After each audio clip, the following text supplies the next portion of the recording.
Afternoon, everyone, and I welcome you all to today's Ideas Masterclass under the MSc Development Practice Program. Our session today is titled India's 73rd and 74th Constitutional Amendment, Some Reflections, which will be delivered by Dr. Vinod Vyasulu, who is here with us. And he's a founder of the Center for Budget and Policy Studies and former professor and vice dean at the Jindal School of Government and Public Policy.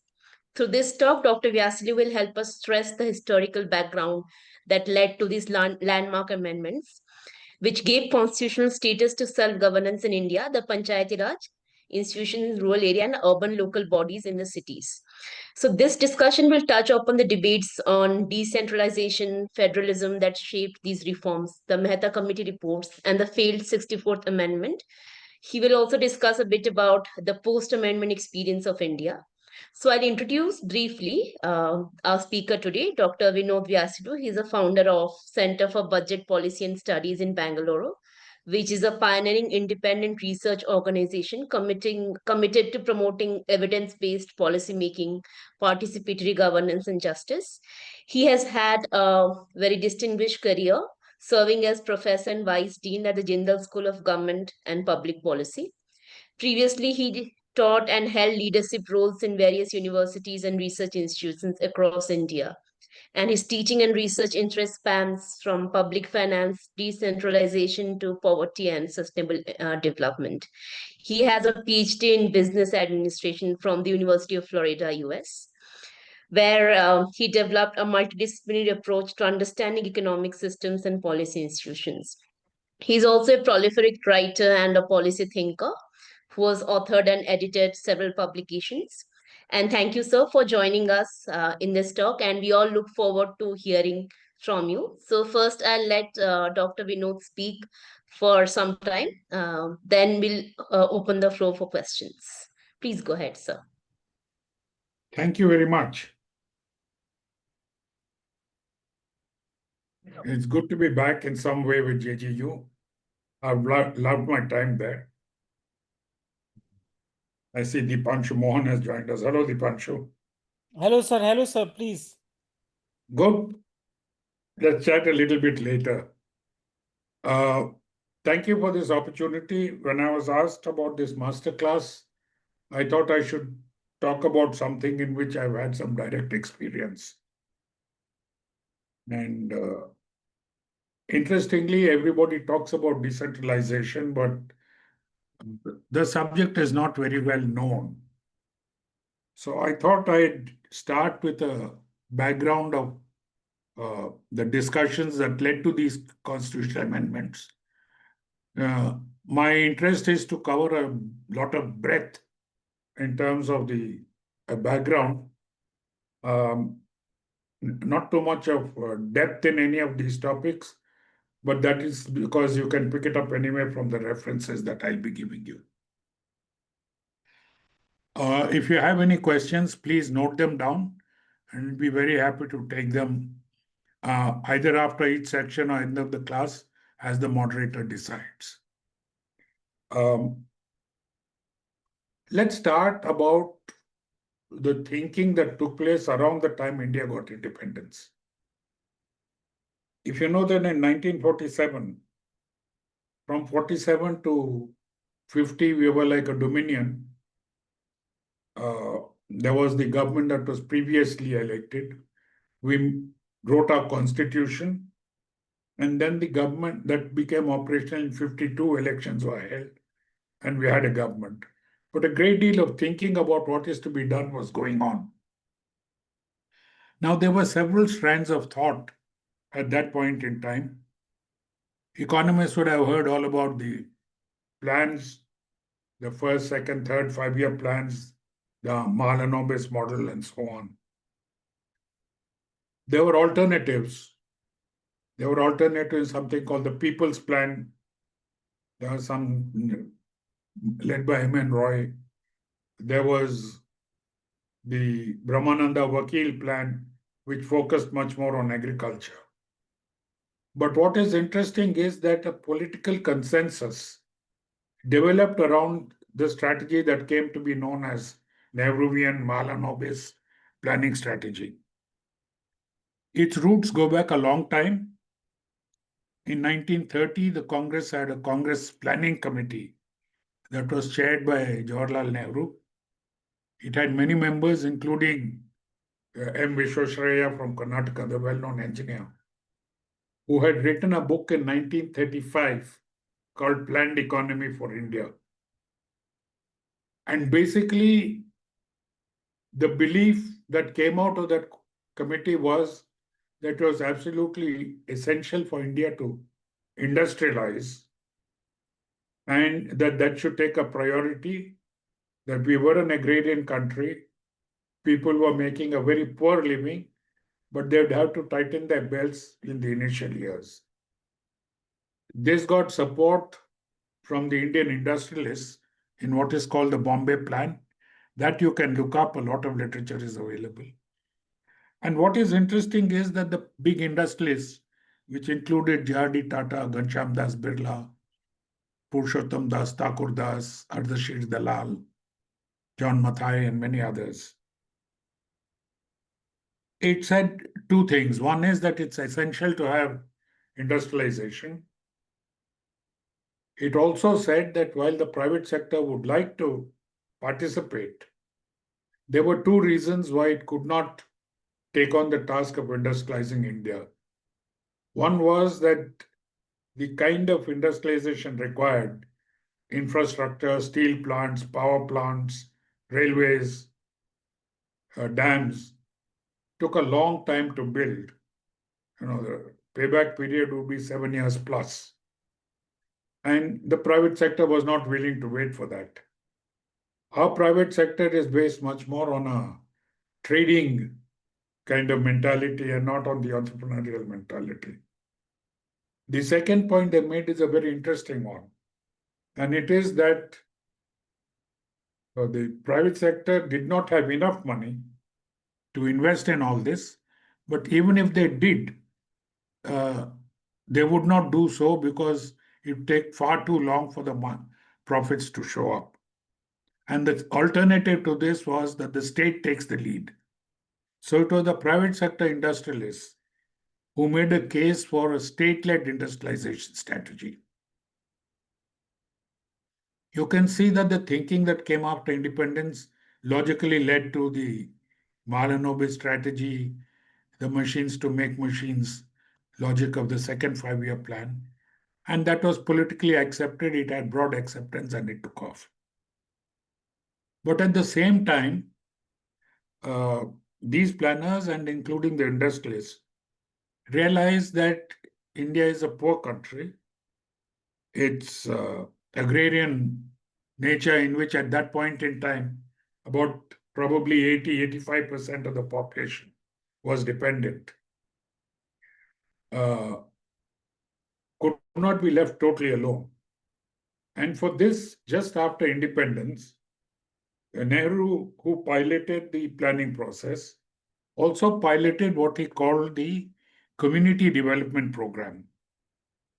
He had a minister called S.K. Day, who took the lead in this. And just like Mahalanobis took the lead in the planning process, S.K. Day took the lead in the Community Development Program. And what they did was, they said that, look, we have inherited a civil service from the British. It's a civil service that was designed for colonialists to control the native population. So it was around tax collection and controlling the population, making sure there was no rebellion, etc. So a lot of very restrictive laws were passed and powers were given. Said that this is not totally appropriate. We need a developmental bureaucracy. And for that purpose, a parallel structure was created with village level workers who basically came from the Gandhian stream at the village level. And a certain number of villages were amalgamated into what was called a block. And at the block level, a government officer was put in charge called the block development officer. And they all reported to the district magistrate. And the idea was that the district magistrate's tax collection, other functions are separated from the developmental functions, which would be handled largely by the BDO and village level workers. And the KBIC and other agencies were set up to give support, cottage industries, village industries, and so on. Now, a lot of enthusiasm went up. There was a lot of time spent in organizing people. But there was a feeling that it didn't quite work. And in order to review this, incidentally, I must tell you that this particular bureaucracy idea goes back to before independence. There was talk of decentralization as early as 1907, when the British had set up the Royal Commission on Decentralization. At that time, they felt that the collector was overloaded. He couldn't not concentrate on a job of tax collection. But the freedom movement and was starting restlessness. And in order to keep people quiet, a minimum number of services were to be provided. And in order to do that, the collector needed some help. So they then legislated what they called a panchayat to help the collector. Now, this was not an elected body. The collector nominated prominent citizens of the area, the local moneylender, the local landlord, even the local gunda. They were all put together on this committee, and they looked after basically keeping the population quiet so that the collector did not have to worry about it. This was called a panchayat, this was called decentralization. But the panchayat could not do anything unless the collector approved. And the collector had veto power. He had no reason to accept any recommendation. So the bureaucracy was completely in charge, not the panchayat members. Now, I mentioned this structure because later on, when it came to post-independence developments, the bureaucracy which was running it, and after all, the block development officers came from the same bureaucracy. They felt that it was they on whom national development rested. And the community development programs, village level workers were well-meaning people, but, they had no authority. They could not do what they liked. And this was one reason there would be tension between those people and the government officials led by the block development officer. To review this, the Balwant Rai Mehta committee was set up. Balwant Rai Mehta was an eminent freedom fighter, lot of experience on cooperatives and so on, Chief Minister of Gujarat, then Bombay State. And this committee spent some time, it was set up, I think, in 57, and came up with a certain number of recommendations. What it said was that the earlier system would not do. We are now a democracy, and therefore we should elect, the panchayats existed, we should elect panchayat members by direct election. So for each panchayat, a certain number of seats were allotted, they were to be elected. And these panchayat members then were to elect from among themselves a smaller number, which would become their representatives at the level of the block, who would advise the block development officer. And from among them, some would be elected at the district level, who would advise the district collector, the district magistrate. Elections were held, this was set up, but the history of the bureaucracy remains. So the elected people, in the minds of the bureaucracy, this panchayat was no different from the pre-independence era panchayats. They may be elected, but they were still not officials. And therefore, a lot of the tensions that were noticed earlier continued even with the elected representatives. Under the recommendation of the Balwant Rai, many states passed Panchayat Raj Acts. UP was one of the first, but UP, Rajasthan, Madhya Pradesh, Gujarat, they all passed Panchayat Acts around 1960. Based on the Balwantrai Mehta model, elected people at the Panchayat level and indirect elections from among themselves to the block and to the district. Again, as I said, this didn't change things very much. So there was, at that time, please notice that the country was going through a lot of tensions. There were famines in the 1960s, the war with Pakistan. Attention was going to other kinds of things than Panchayati Raj. And anyway, this was not neglected. Jawaharlal Nehru had passed on, Indira Gandhi had come in. And she took a decision that it was necessary to review these acts. And the Ashok Mehta committee was set up, which worked for a couple of years. Now, they submitted a report which was very interesting. Basically, what it said was there should be panchayats which should be elected. There should be block or taluk level panchayats which should be directly elected. There should be district level panchayats which should be directly elected. And at each level, it should be the elected panchayat to which executive power would be devolved.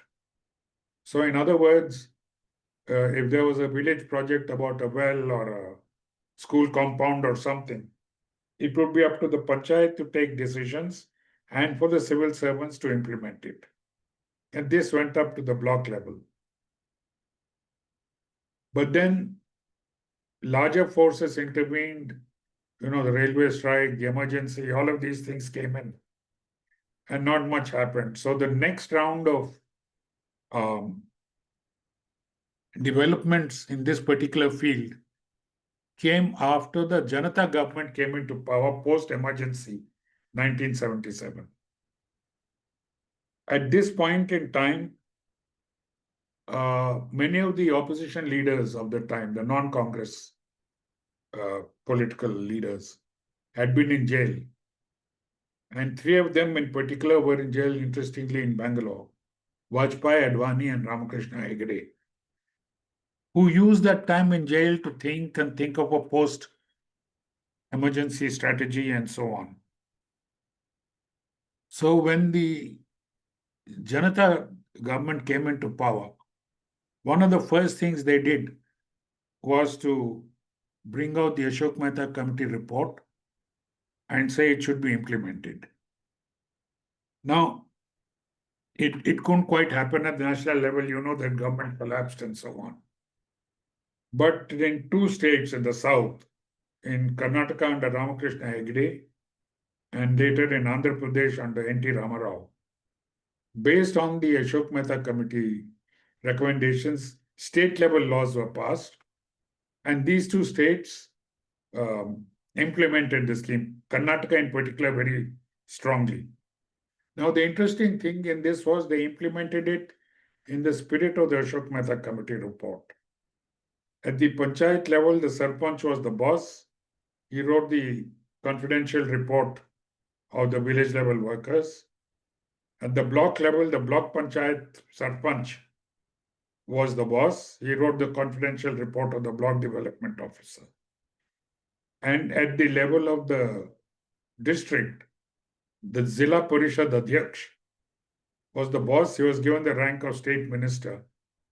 And he wrote the confidential report of the collector and of the somebody who was called chief secretary of the Zilla Panchayat. And the state posted chief secretaries who were senior to the collector. The idea was that there would be no bureaucratic interference when these people acted. Most interestingly, this system worked very well in Karnataka. There was a review conducted by L.C. Jain and K.S. Krishnaswamy, which I have read, and which pointed out flaws in but which was overall positive in terms of how the system worked. And there were a number of IAS officers of that generation who served as chief secretaries, who also told me that a lot of good work was done. But then politics has a way of changing things. Indira Gandhi came back. The Janta government in Karnataka by 83 was kicked out. Congress was coming back. And then Indira Gandhi was assassinated, Rajiv Gandhi took over. Rajiv Gandhi was very sincere and he felt that they should take quite seriously the Ashok Mehta recommendations and the experiences in Andhra and Karnataka. And he went to many states, to many districts to see how the development programs were going on. And people like Jyoti Basu in West Bengal were quite annoyed about it. They said that, look, he's trying to create a system which goes from PM to DM and minus the CM. CMs are nowhere. So that was the reason when Rajiv Gandhi tried to pilot, I think, it was the 64th Constitutional Amendment, which basically was taking these experiences and trying to legislate them. The states opposed it. The states opposed it because they felt that they were being given no role. And many of the subjects that were to be handed over to the panchayats were under the constitution state level subjects. So that got defeated.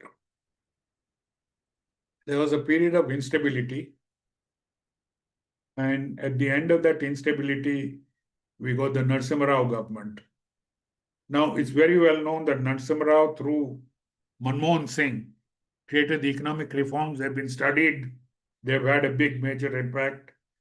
They led to the kind of growth we are seeing today. But at the same time, Narasimha Rao, like Jawaharlal Nehru before him, like Jawaharlal Nehru also focused on community development. Narasimha Rao also passed the 73rd Amendment for rural areas, 74th Amendment for urban areas, basically taking the Ashok Mehta kind of recommendations about direct elections at all levels, devolution of subjects to these bodies. But in order to get it through Parliament, he made one strategic change. He got the states on board by saying that the Parliament will pass the enabling legislation. So the 73rd and 74th Amendments are enabling legislations. But they said that the actions that will be taken and how this will be implemented will depend on the state legislature. So each state legislature can do what it wants. And because this was given, the states didn't feel any threat, they accepted it. After this, there was very progress. Some states went very fast, some went very slow. West Bengal, incidentally, under the CPM, took it up very fast. And in the early years, they had elections to the panchayats and so on. And the famous Operation Barga, which gave security of tenancy to the peasants, to the land tillers, was implemented through the panchayat system. Karnataka took it seriously, Kerala took it seriously, Andhra to some extent, the other states not so seriously.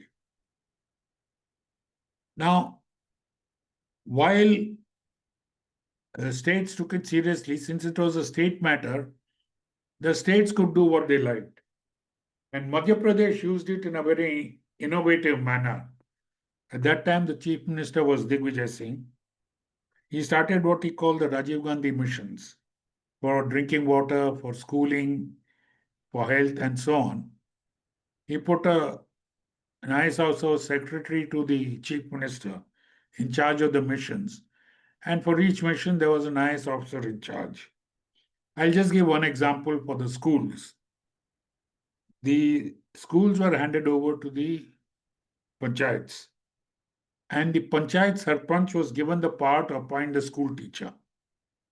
They relaxed the requirements of school teachers. Basically, they said anyone from the district who has finished +2 can be appointed. And this was taken seriously because the sarpanch had a say in it. The funds were released at the level of the block panchayats.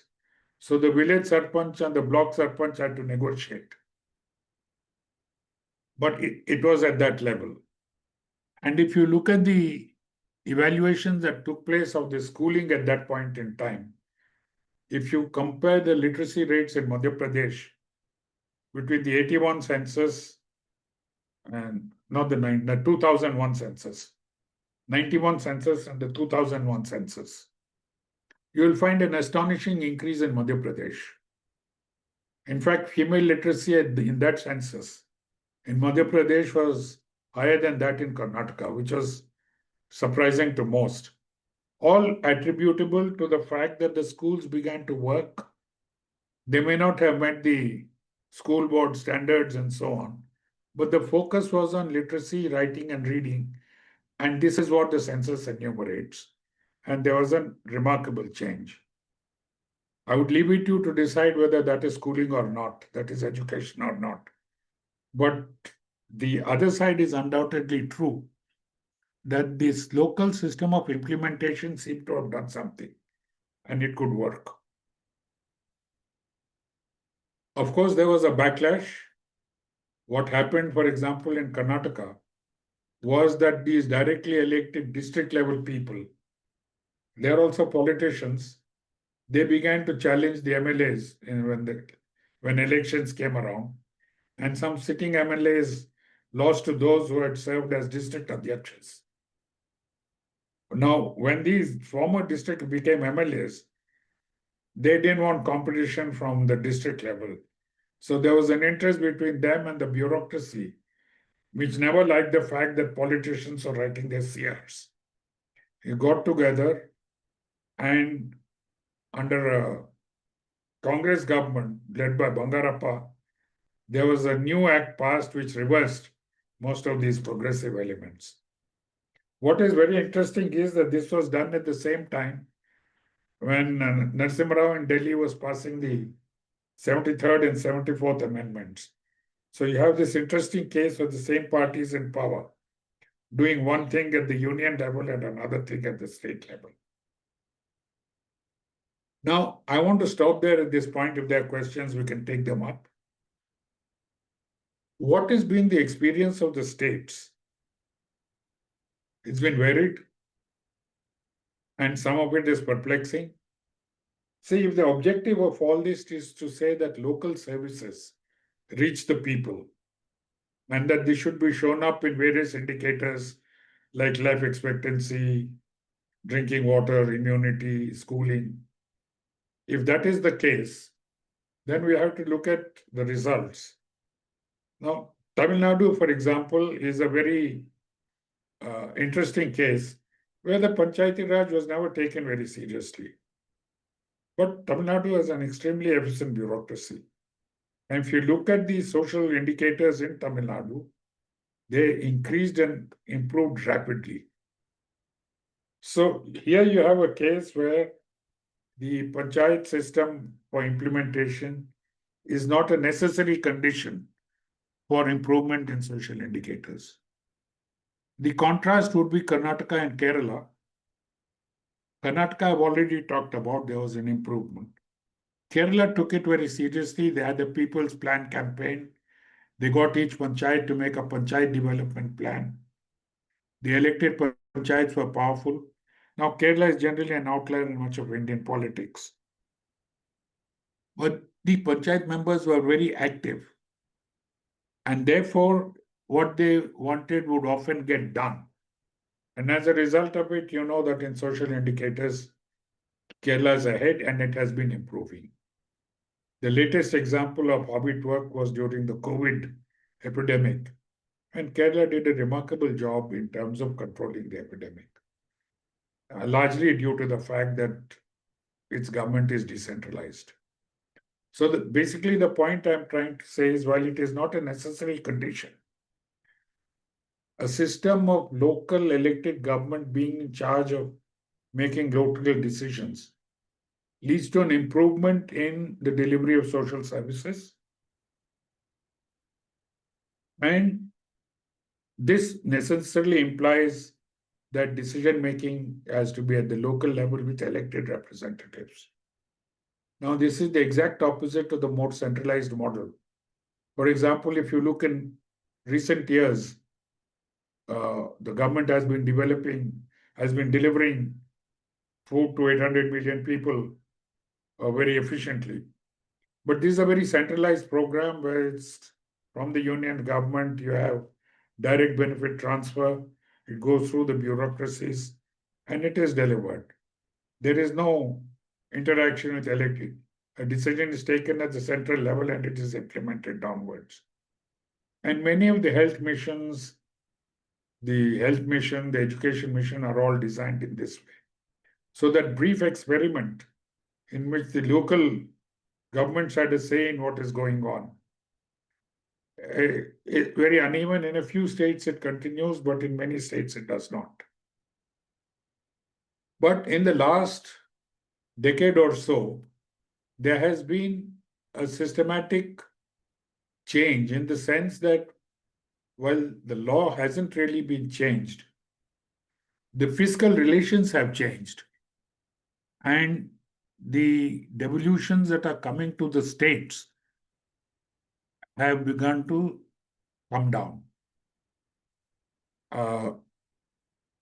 One is, of course, what is devolved through the finance commissions, which is technically free of any conditions. But there's a large amount that comes down through what is called central schemes.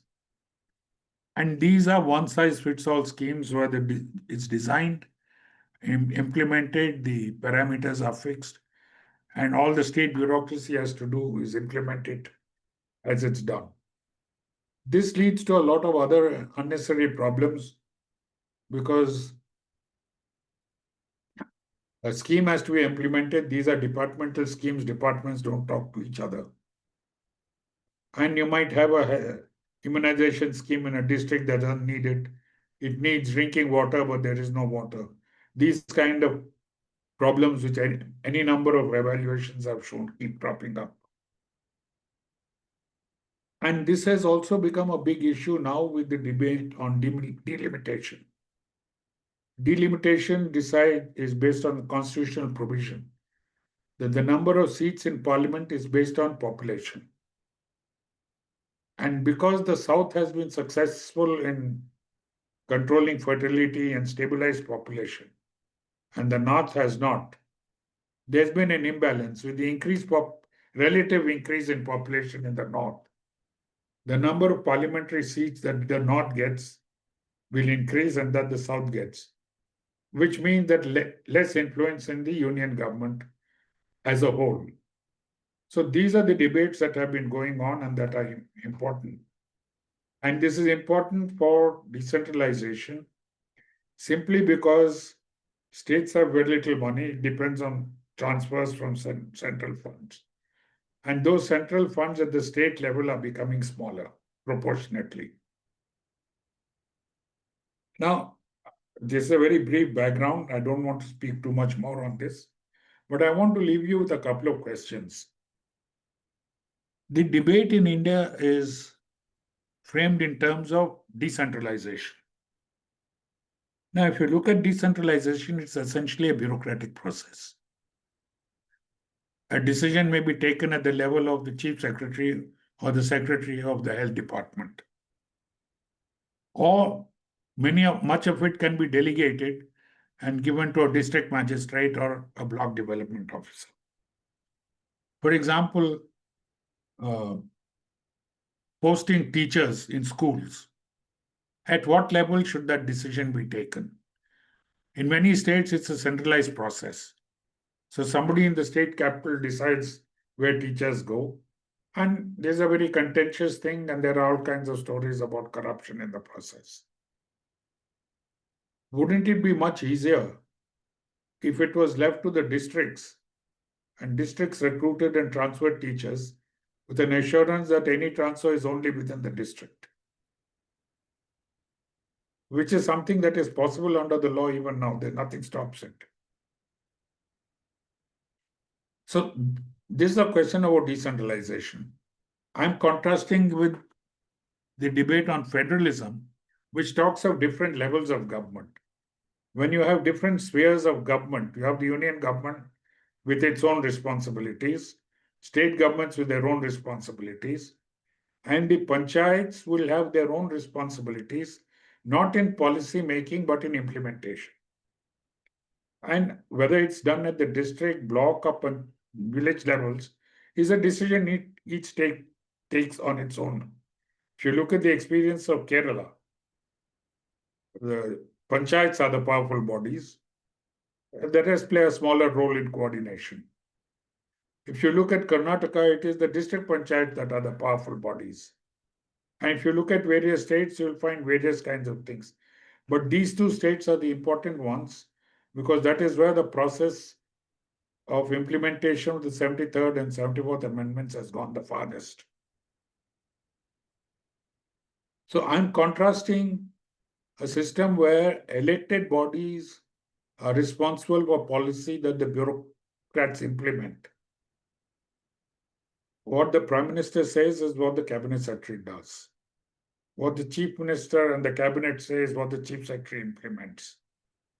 In the same way, what the Zilla Adhyak says should be implemented by the district magistrate. But as of today, the district magistrate reports to the state government, the block development reports to the district, and the elected bodies are left hanging on the side without any responsibility. Now you get elected bodies who fight elections and come to power. They want to get re-elected. They don't have an effective say in decision making. So what do? They use their influence cloud, get contracts, whatever a system of corruption develops. So as of today, there are a lot of problems with this particular system, but I believe it can be cured. And I would like to know your thoughts. I want to stop at this point and posit it saying it's not a question of decentralization. It's a question of whether this country wants to function as a federal republic or not. And if so, we have up to the state level a certain amount of effective federalism. It's under strain, but it is there. Do we have to go below the state level if we want to have development? This is not a question of planning and policy. It is basically a question of implementing those plans and policies. Because at the local level, the power that is delegated is the responsibility of implementation and making adjustments and not that of changing policy. So I want to stop at this point and see if there are any comments you have. I'll be happy to take any questions. Thank you.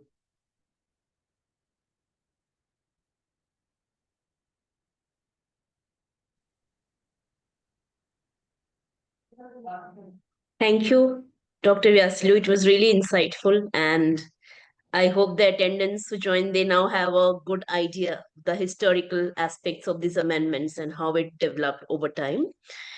So now I want to open the floor for questions. So if anyone have any questions, they can either type it or even better if they switch on their cameras and ask these questions directly for Dr. Vyasulu to answer. Any questions, please?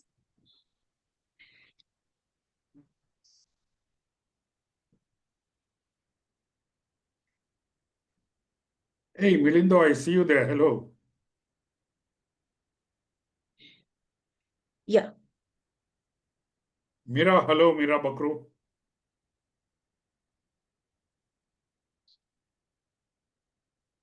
Yeah, please go ahead.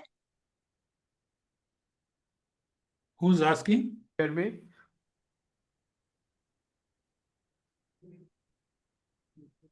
Am I audible? Yeah, please go ahead. Yeah, you're audible. Yes. So hi Vinod, I listened to your arguments and found it very interesting. But I have a fundamental question that is often not taken care of while discussing about decentralization. Do you think that decentralization is only an economic process, but it does? Do you think that it has also got some political and social obligations also to be included in this process and then carry out the process of decentralization? Milindo, I think that's an interesting question. It goes to the heart of what I'm trying to say. I think of decentralization as essentially a bureaucratic process. It's something where the bureaucracy decides that, there is a money for 3 wells in Rampur village. Where are they to be dug?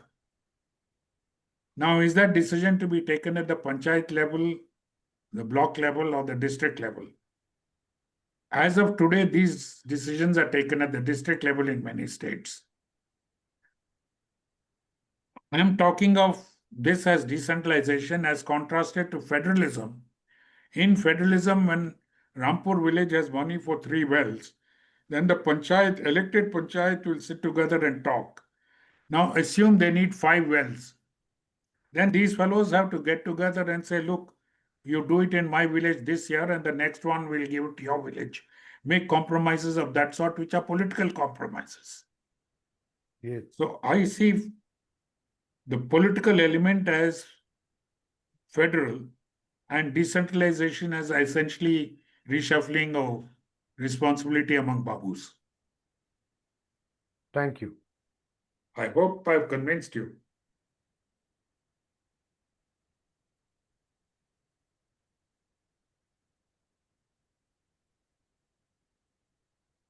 Any other questions, please? Next question.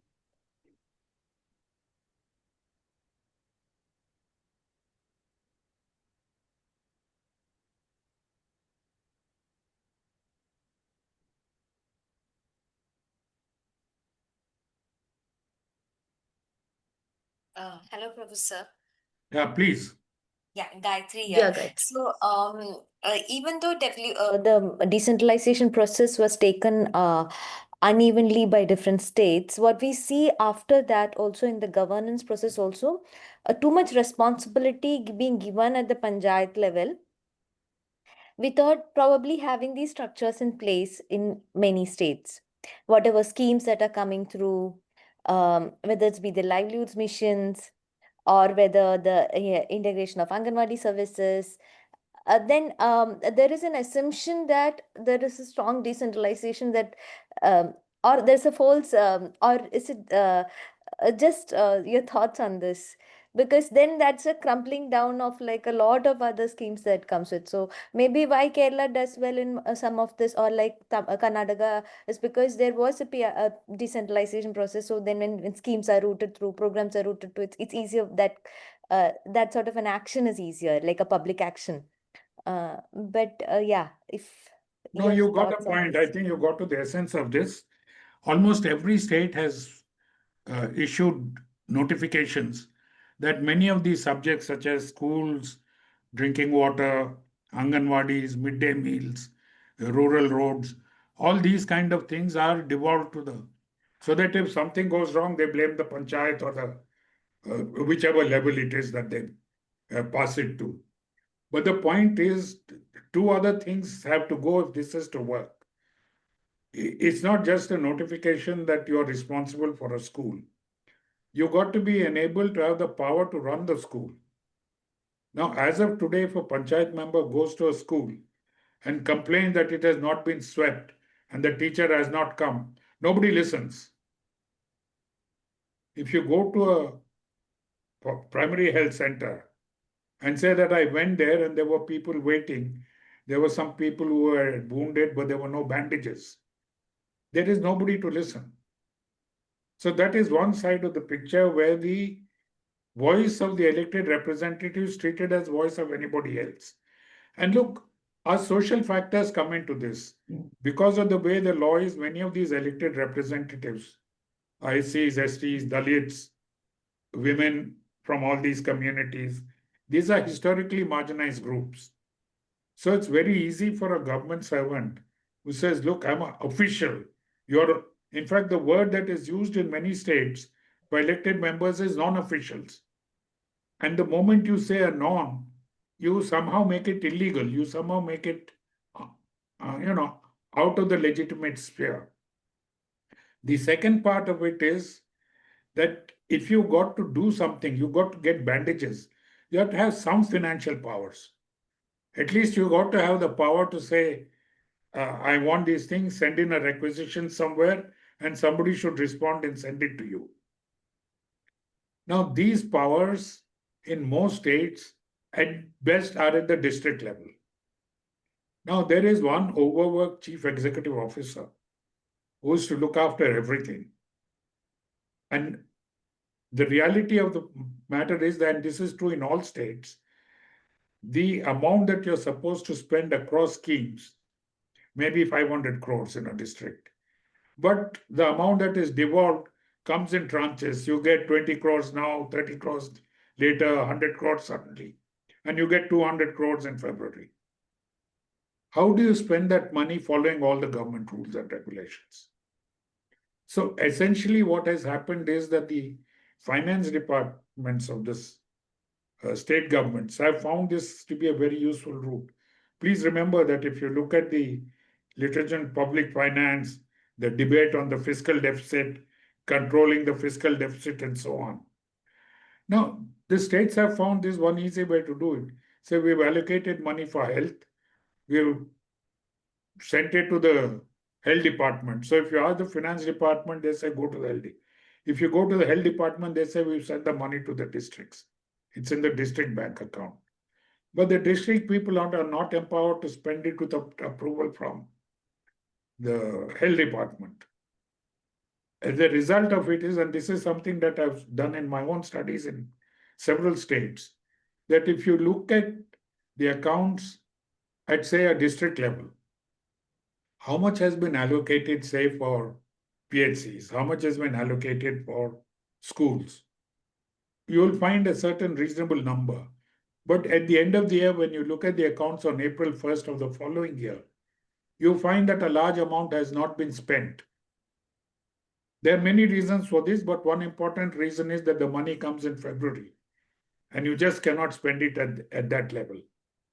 So you can't spend it, it is shown as, but what the finance department does is it shows them as savings at the district level because of cost economies. So the assumption is that the schemes have been implemented in such a way that there is saving. And this saving goes into the overall accounts of the state to show that there has been less spending and therefore a smaller deficit. These are accounting tricks. So you got the point basically, but once you start working in the district, there's a story I've seen in Gujarat, in Rajasthan, UP, Orissa, Karnataka, where I've gone myself. And I won't be very surprised if this is not in some way, give or take a few percentages, the story in other states. Now, add to this the complication that the devolutions, even if they're approved by the Finance Commission, the actual release of funds from the Finance Ministry is slowing down. You see the number of chief ministers who are complaining that they have not received funds. Now, this is politics at a larger level. But what basically happens is that the local thing suffers, except those schemes which are directly administered from the center, like the food subsidy program, which goes directly from the union government through its funding, through the bureaucracy, the DBT. There's no state government there. And this is the model that is being put, for example, Ayushman Bharat. There is no local level, there is no state. You register it, it's a central portal and it's controlled at the Delhi level. So we talk a lot about decentralization, but decentralization is a bit of a myth. You can have decentral, but within the bureaucracy, all kinds of adjustments are made, which is why I'm arguing that what we need is a big push to federal relationships, where you focus on power to the elected representatives. And Kerala is one state where the elected representatives insist on what they want to be done. And it's extremely interesting. I've been to Kerala districts where, for example, when the CPM is in power, it's a Congress panchayat. But in the interest of the districts, they negotiate, in the interest of their village. So there is a certain maturity in that relationship. They abuse each other in public, but they then behind doors negotiate.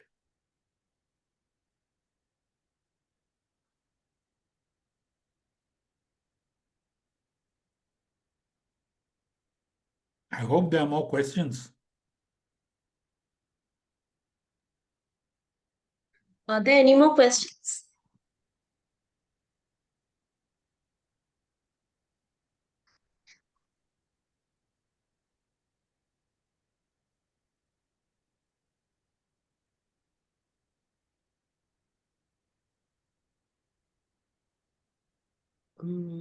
Any questions, please?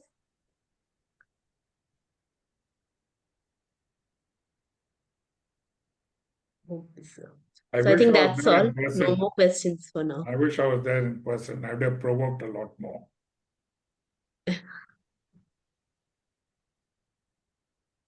Okay, so in case there is no more questions, I think we'll have to wrap it up now. And Thank you thank very you. So much. I've thank you for enjoyed this. joining. Thank you so much for taking time on a Saturday afternoon and joining this. And thanks to all the attendees and panelists for being a part of this masterclass. Especially thanks to Prachi for organizing this. And thank you, everyone. Yeah. Thank you very much. Thank you. Thank you. I liked it. Okay, Thank sir. you. Thank you, sir.